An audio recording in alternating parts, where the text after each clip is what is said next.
xeex rek laay def suñ ma mettre ci condition yoo xam ne malheureusement nag xeex boobu mënuma ko am ci contexte bi mu amee day tax sax sama xol day jeex parce que man leer na ma ne Cheikh Oumar Anne bu ñu àndee ñun ñëpp ñoo menacé Cheikh Oumar Anne bu demee ba ñemee jël ab communiqué naan day menacé syndicat yi ak day menacé jàngalekat yi c'est parce que xam na ni nous sommes divisés kon ñun olof yi dañ ni bukki bu yebayee waxambaane ca doxin wala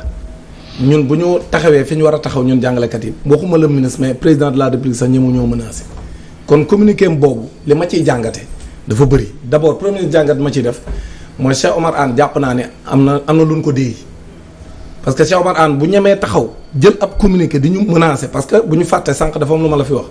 daaw ñaari syndicat yii ñoo fi taxaw ñëpp bëgg a grève ànd ñu ne ànd ñoo kenn def seenu grève bañ ko defee def seen quelques plans d'action dem réunion ak Cheikh Oumar Anne mii tey lever seen mot d'ordre te problème yi saafarawul kon tey ñoom bu ñu demee di grève ñu ni bërët teg seenu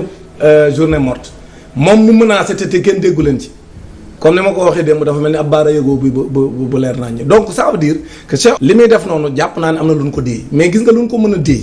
ak syndicat bu ko mën a diggee ak moom ñun kenn duñu xoqatal ñun kenn duñu menacé ñun xolal amul kenn muy président de la république muy ab ministre boo xam si mën ngaa taxaw di xoqatal jàngalekat yi ñun jàngalekat yi li ñuy def suñuy àq ak suñu yelleef la suñuy droit la yoo xam dañ ko war a exercer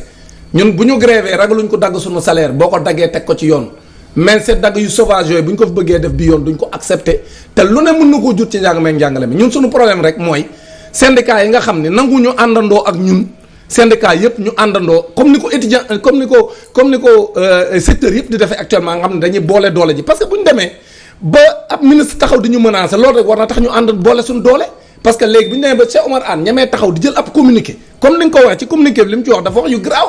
parce que ci communiqué bi dafa njëkk a wax ni effectivement yéen amu leen droit def li ngeen def parce que préavis yi déposé wu leen ko et cetera li mu wax dëppoowul ak li am parce que ñun syndicat yëpp bu école des ubbi dañuy déposer suñuy préavis de grève maanaam te boo déposé sa préavis day couvrir toute l'année scolaire beneen bi mooy mu ni léegi moom pare na pour suñ demee grève mu renégocier wala mu revenir renégocier daf revenir sur les accords ci accords yi maanaam augmentation salaire yéen amoon la pour mu leer ak indemnité de logement ak indemnité yi ñu defoon yéen yokkoon bu mujj nga daa defoon dañoo yokkal bañ jeex alors que ñun ñoo gën a tuutle leen ñu yokkal ñun jàngalekat ñoo gën a bon les salaires contrairement à ce que les gens disent ñun jàngalekat yi ñoo gën a bon les salaires fuuf yeneen secteurs yi ñun contrairement ak dañoo siiwal suñuy salaire mais ñun siiwalul lu ñu ëppale fuuf léegi nag mu ne loolu ñu yokkal ñun pare na pour dellu ci ginnaaw moom Cheikh Oumar Anne loolu la wax dama ne na ko jéem loolu yeggaguñ ca mais ñun li ma bëgg a wax foofu mooy Cheikh Oumar Anne loolu mu def lim moom sursaut d'orgueil bi mu waroon a andi mooy sunu ñaari camarades yooyu nga xam ñoom ñoo jiite le SAEPS ak le CUSEMS